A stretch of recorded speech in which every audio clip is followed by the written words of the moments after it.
नेता वाले बाबा की समा करो बाबा, समा शांत हो जो शांत।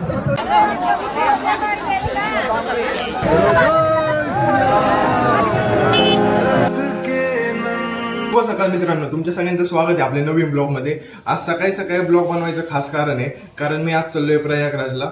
मी पुण्यावरनं निघणार होतो, पण जी ट्रेन आहे ती येणार आहे अहिल्यानगरवरनं, त्याच्यामुळे मी ट्रेनला जॉईन होणार आहे अहिल्यानगरपासनं। तर चला मित्रांनो, तुम्हाला जर मी अहिल्यानगरवरनं प्रयागराजला कसं जातं हे जर बघायचं असेल तर आपल्या चॅनलला सबस्क्राईब करून ठेवा। प्रयागराजला जायचं आपल्याला म्हटलं, तिथं कसं बॅग काय जास्त जड नाही लागणार, कारण की आपल्याला खूप काही चालणं होणार आहे। त्याच्यामुळे मी इसेन्शियल मध्ये घेतले 3 टी-शर्ट, नाईट पॅन्ट आणि जीन्स वगैरे। आणि इसेन्शियल मध्ये आपला बॉडी स्प्रे, ब्रश, या तिथे आहे ना मी लिंबाच्या 2 काड्या घेतल्या, त्याला दातून म्हणतात, त्या पण जर गरज पडली तर वापरू। चार्जर आणि मेन म्हणजे पॉवर बँक। आणि तिकडे थंडी खूप असणार आहे, त्याच्यामुळे तुम्ही टोपी, अंगावरचं जर्की किंवा रुमाल वगैरे तुम्हाला जेवढं घेता येईल तेवढं घ्या। रग वगैरे पण तुमच्या सोबत ठेवा। अहिल्यानगर रेल्वे स्टेशनवर आलेलो आहे आणि आपली ट्रेन आहे आता। पण असं सीन आहे की माझं अचानक ठरल्यामुळे ना आपलं तिकीट आहे अनरिझर्व, आणि महाकुंभला जायचं म्हटल्यावर काय तिकीट काय भेटणं मुश्किल आहे, त्याच्यामुळे आपण अनरिझर्व जातोय आता। बघू काय होतं काय नाही, जर TC वगैरे भेटला तर त्याला सीट वगैरे भेटत असलं तर रिक्वेस्ट करू। जनरलचं तिकीट काढून मी ना जनरल बोगीत बसलो। जनरल बोगीत बसलो आणि तिथली अवस्था बघून म्हणजे तिथं ना खूप पण राहायचं मुश्किल होतं, बसणं तर अवघड आहे। व्हिडिओ तुम्ही बघा। आणि मग त्याच्यानंतर काय मला डायरेक्ट जागा जी झाली ती जबलपूरमध्ये। बट हे जी सिच्युएशन आहे ही फक्त जनरलमध्येच नाही, कसं आहे स्लीपरमध्ये पण मी गेलो, 3rd AC मध्ये पण, सगळीकडे सारखीच अवस्था आहे, एकदम फुल पॅक आहे। कारण कुंभमेळ्यामुळे काय ट्रेन लिमिटेड आहेत, लोक अनलिमिटेड आहेत। मी थांबलो का पण तिथं नुसतं कोणी ना कोणी काही विकणार यायची की घ्या, फळं घ्या आणि घ्या, त्याच्यामुळे तो नुसता कंटिन्यू आवाज होता, त्याच्यामुळे काही व्हिडिओ वगैरे काढायला जमलं नाही।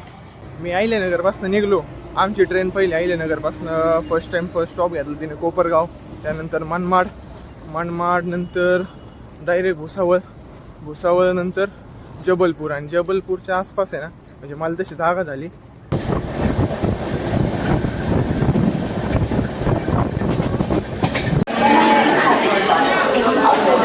सकाळची आत्ता ना 4:15 वाजलेत आणि आत्ता मी प्रयागराज जंक्शनवर आहे आणि आता आपण चाललोय। आता इथून बाहेर जाणार पहिले स्टेशनच्या बाहेर गेल्यानंतर काही आपल्याला संगमवर जायचंय। आपल्यासोबत काही आपले मित्र झाले ट्रेनमध्ये, ते पण आहेत। सकाळी 4:15 एवढी गर्दी आहे म्हटलं कुंभमेळ्यात तर आता लई गर्दी असणार आहे। गर्दी असताना पण आहे ना प्रशासन एक नंबर आहे। उत्तर प्रदेश पोलीस आहे ना सगळ्यांना मदत करते, म्हणजे ठिकठिकाणी आपल्याला पोलीस बघायला भेटतील, मुलींसाठी पण सेफ आहे एकदम। आता रात्रीचे 4 वाजले तरी पण सगळं व्यवस्थित चालू आहे। तुम्ही बघा आता किती गर्दी आहे, या गर्दीत पण पोलीस वगैरे तुम्हाला सकाळी 4लाच मदत करतायत। 2-2.5 किलोमीटर पुढे आलं ना आपल्याला इथं सगळ्यांना अशा रिक्षा वगैरे आहेत आणि या अशा बस पण आहेत। सरकारने या फ्री ठेवल्यात, पण हे 20-20 रुपये घेतात आपल्याला ना नवीन पुलापर्यंत सोडला। हा तो नवीन पूल, इथून हा नवीन पूल सुरू होतोय। हा पूल लगभग आहे आता 1.5 किलोमीटरचा, त्याच्यामुळं तुमची जर खरोखर जर चालायची तयारी असेल तर तुम्ही इकडे या, कारण 3 आणि 4 किलोमीटर चालणं काही सोपं नाही। इथून पुढं माझी खरी सोलो ट्रिप चालू झाली, ही माझी पहिली सोलो ट्रिप आहे। माझ्यासोबत जे आलेले होते तुम्हाला म्हटलं, जे भेटले, ज्यांनी मला थोडीशी जागा वगैरे दिली ती ट्रेनमध्ये, त्यांचं गाव आहे ना इथून संगमपासून पुढं काही ते आहे 7-8 किलोमीटर, ते त्यांच्या घरी गेलेले आहेत। आता मी एकटाच प्रवास करतोय, म्हणजे मला काही बिहारचे UPचे लोक भेटले। आपण म्हणतो ते लोक जरा विचित्र असतात, पण एक नंबर लोक आहेत। सगळ्यांनी मला खूप काही मदत केली आणि मला म्हणजे बसायला मेन म्हणजे जागा नव्हती, ते पुण्यापासूनच आलेले। फर्स्ट टाइमच UPत आलोय, इकडचं मला काही पण माहीत नाही, पण एक मनात इच्छा होती की कुंभमेळ्याला जायचं। महाकुंभ 144 वर्षांनी होतो। मी लय मित्रांना पण कन्व्हिन्स केलं, कोणी येतंय का काय, पण कोणी यायला तयारच होत नव्हतं।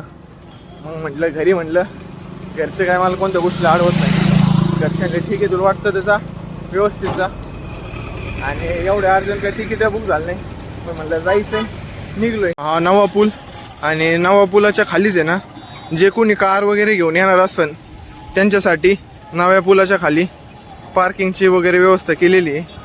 तुम्ही बघू शकता या ठिकाणी हा पूल काही संपायचं नाव घेत नाही, पण हा थकवा सगळा घालवण्यासाठी तुम्ही असं येईन बघा, कसली सही नदी दिसते आणि ही पूर्ण कुंभ प्रयागराज नगरी. पूल हा संपलाय, आता आपण खाली उतरतोय. पूल उतरल्यावर खाली आहे ना सेक्टर 19-20 आणि पुलाच्या पहिले पूल चढायचे पहिले सेक्टर 1-2-3. तुम्हाला इथूनच आहे ना जर त्रिवेणी संगम रांगोळ करायची जर असली तर तुम्हाला या 5 सेक्टरवरच यावं लागेल. 1-2-3 19-20 एवढं लक्षात ठेवा. आत्ता मी 19-20 सेक्टरला चाललोय, तिथं आहे त्रिवेणी संगम. इथून तुम्हाला रोड क्रॉस करावा लागेल आणि इथून परत मागं येऊन तुम्हाला याच्यामधनं सेक्टर 19-20 कडे जावं लागेल.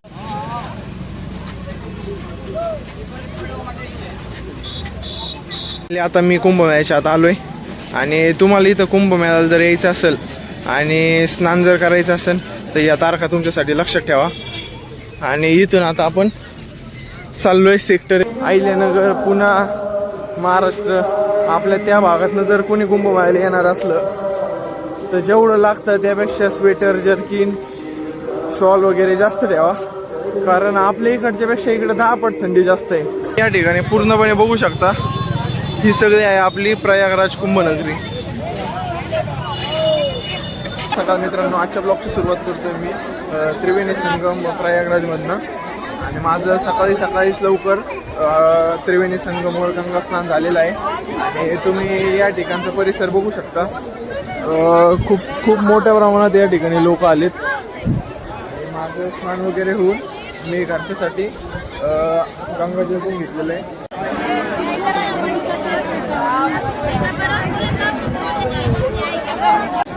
मित्रांनो, हा आहे किल्ला घाट परिसर. या ठिकाणावर तुम्ही पूर्ण प्रयागराज बघू शकता. ही पूर्ण जो लागलेला आहे सगळे व्हाईट टेंट वगैरे दिसत आहे तुम्हाला, हे सगळे कुंभमेळ्याचे टेंट पाण्याच्या मधनं अरेलवरनं बोट वगैरे. आणि याच्या समोरच तुम्हाला ना इकडं राईट साईडला समोर हनुमानाचं मंदिर आहे.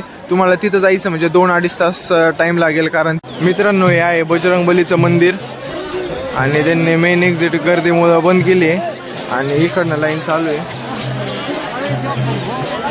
लाईन इकडनं जी चालू आहे ती याच्या मागणं आणि मग मेन गेटच्या साईडने त्यांनी एंट्री ठेवली आहे. खूप अशी गर्दी आहे. तर 3-4 पासनं सेक्टर 19-20 कडे जाण्यासाठी ना अशा आर्टिफिशियल पूल तयार केलेत. तुम्ही बघू शकता इकडचं पण हा पूल सध्या बंद आहे आणि आम्ही ज्याच्यावरनं चाललोय हा पूल चालू आहे. त्याच्यावर असे यूपी पोलीस वगैरे पण आहेत. पाण्याचं प्रेशर पण बघू शकता तुम्ही. आणि आपल्याला आता पुढे जायचं, आपण इकडनं आलोय सेक्टर 3 कडनं, आपल्याला जायचं सेक्टर 19-20 कडे. बॉस याला म्हणतात मॅनेजमेंट. हे बघा आर्टिफिशियल पूल, इकडनं आर्टिफिशियल पूल, परत मध्ये VIP लोक वगैरे आले तर त्यांच्यासाठी स्नान, संगम स्नान घाट, तिकडं आर्टिफिशियल पूल आणि इकडं बघा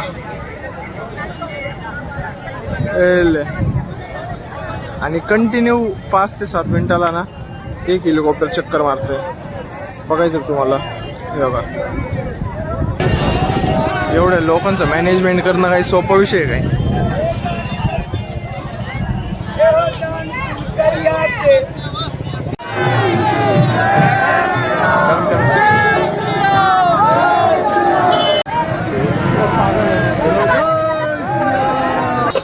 सगळे अगोरे बाबांती आहेत.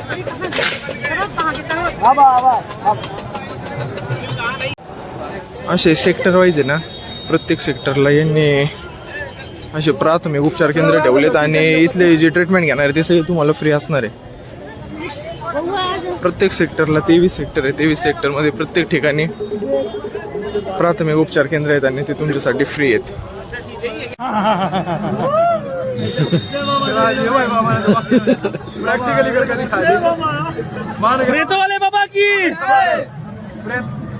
क्षमा करो बाबा क्षमा शांत हो जाओ शांत हो जाओ शांत अच्छा किसके भक्त हो महाकाल के भोलेनाथ के अच्छा हाँ अब मेरे को मार दिया होता आपने मेरी हड्डी भी खा लोगे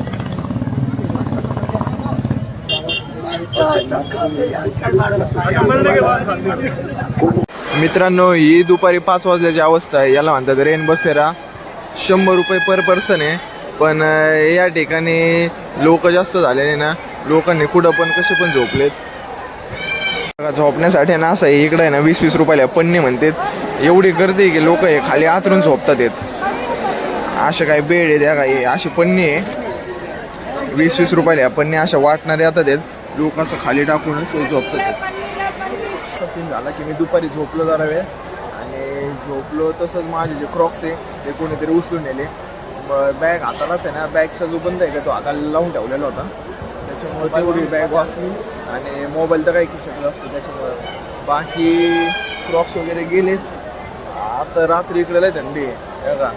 जर्किन आहे त्याच्यावर स्वेटर आहे परत हा टी शर्ट आहे.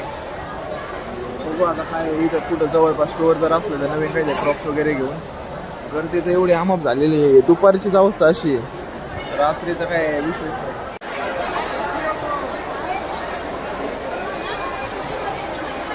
तर आता ना 6 वाजून गेलेत. आपल्याला जायचंय गंगा आरतीला. 5-10 मिनिटं उशीरच झालाय. चला पटक्यात जाऊयात गंगा आरतीला. गंगा आरती सुरू झाली, आवाज चालू झालाय. चला मला आहे ना ही जागा सापडत नव्हती त्याच्यामुळे उशीर झाला. नाही तर मी बरोबर निघलो होतो. आता बरोबर पोहोचू गंगा आरती. हे बघा हे पत्र आहे त्याच्या पलीकडून गंगा आरती.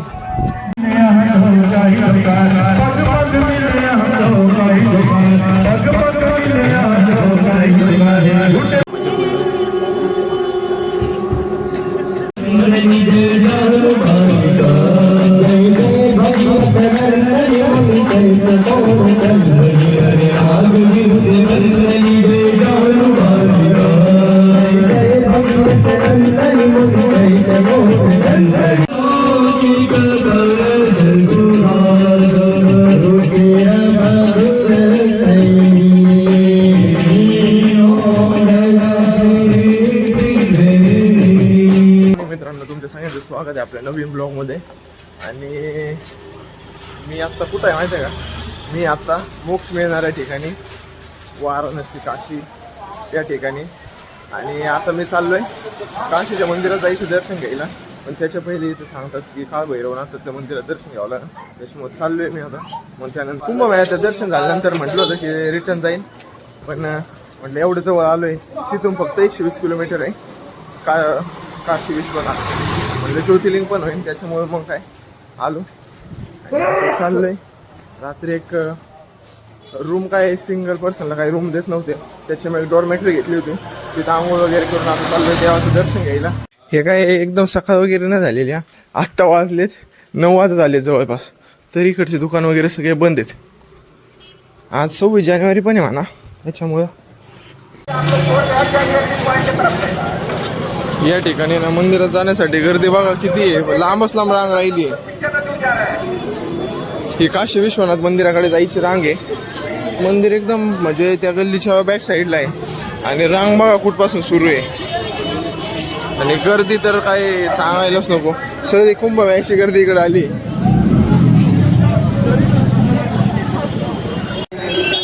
आता आपण परत शॉर्टकट घेऊन एका बोलीतनं परत निघतोय. आपल्याला पहिले काळ भैरवनाथाच्या मंदिरात जायचंय. ते सकाळी 9 वाजताच आहे ना बघा गर्दी. छोले कुलचे भैरवनाथाच्या मंदिराकडे तिकडं पण एवढे मोठे रांग आहे ना. 1 किलोमीटरची तर लाईनच चाललोय मी. अजून पण एंड आहे ना. 2 किलोमीटर आलोय तरी पण लाईन संपत नाही माहिती का. माग बघा लाईनच लाईन आहे. आणि सगळ्या गल्ली बॉयतून कट कट करत करत करत तरी लाईन काही संपना. आणि मुखदर्शन पण काही अवेलेबल नाही.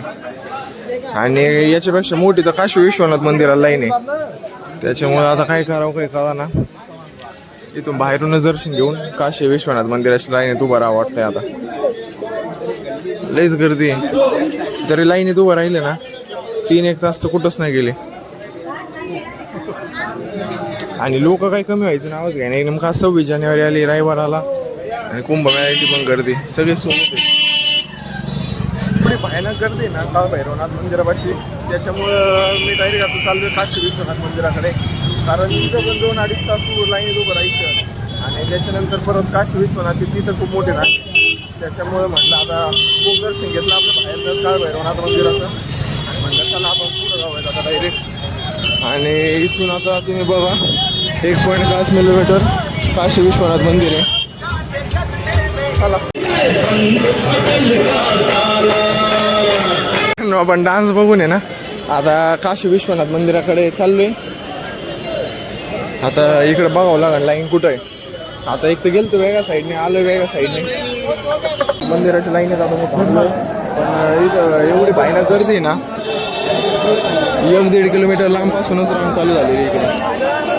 आणि लोक काय कमी व्हायचं नाव घेण्यात, लोक अजून वाढूच राहिले. इकडे एक तर रांग एक तर पुढं जाई ना एकदम माझ्याजवळ चालू आहे. तिथून जिथं उभं राहिलो तिथून फक्त 100 मीटर पुढं नाही आलो. आणि इथं प्रत्येक गल्लीत आहे ना असं ठेवलंय.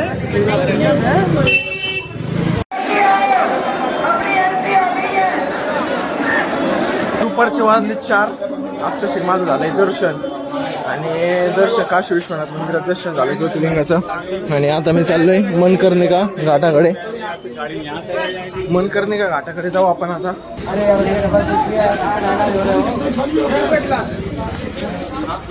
अंकल एक देतो. तुम्ही रील मध्ये बघितलंच असं एकदम famous blue dry fruit lassi.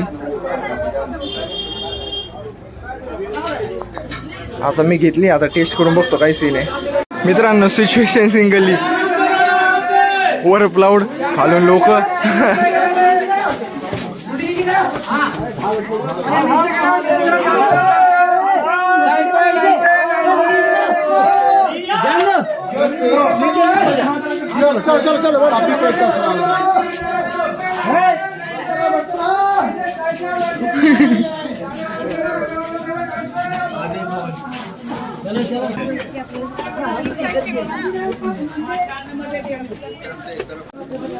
हे लाकूड कशासाठी समजून घ्या. आपण चाललोय मनकर्णिका घाटावर. ही लाकडाची मन.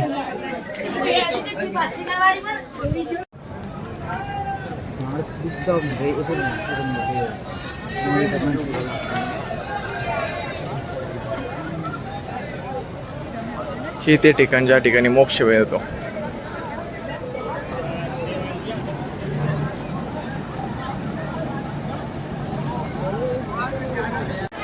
मी आता बोट मध्ये बसलोय आणि आपण करणार आहे बोट राईड. आपली बोट झाली आहे फुल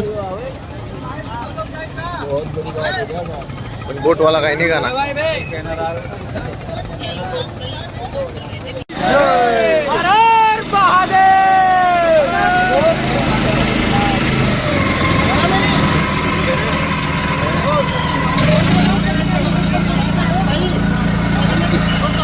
मित्रांनो हे जे तुम्हाला दिसतंय का आहे काशीच्या राजाचा किल्ला. त्याला म्हणतात शेतसिंह घाट. पूर्ण वाराणसीला ना पाणी प्यायचं या दोन्ही टाक्यांमधून फिल्टर होऊन जातं. मित्रांनो आहे तुलसी घाट. तुलसीदास यांनी काव्य इथेच बसून वाचलंय. रिवा घाट आणि शेवटचा घाट आहे अस्सी घाट एकदम लास्टला. आणि इथं सगळे घाट संपतात. शेवट अस्सी घाट. आपली बोट इथनं चेंज होते. इथं एवढी भयानक गर्दी झालेली ना. आता संध्याकाळचे 5-5:30 वाजलेत. आणि हे सगळा जो भाग आहे पूर्ण घाटाचा भाग आहे. आणि तुम्ही लास्टला बघितलं ना सगळ्यात लास्टला इकडे अस्सी घाट आहे. आणि अस्सी घाटाच्या पुढं ना दशाश्वमेध माहिती काहीतरी घाट आहे असं एक. तिथं गंगा आरती होते रात्री म्हणजे संध्याकाळी 6ला. पण हे सगळ्यांना माहिती गंगा आरती होती त्याच्यामुळं लोकांनी सगळी जागा पूर्ण पॅक करून टाकली तिथं.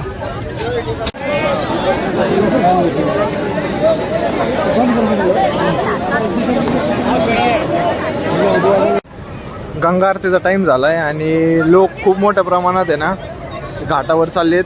त्याच्यामुळं आपल्याला काही जाऊपर्यंत आरती हाती लागणार नाही. आजच्या ब्लॉगचा शेवट आपण मनकर्णिका घाटावर करतोय. जर तुम्हाला आजचा ब्लॉग आवडला असेल तर लाईक करा, शेअर करा, सबस्क्राईब करा.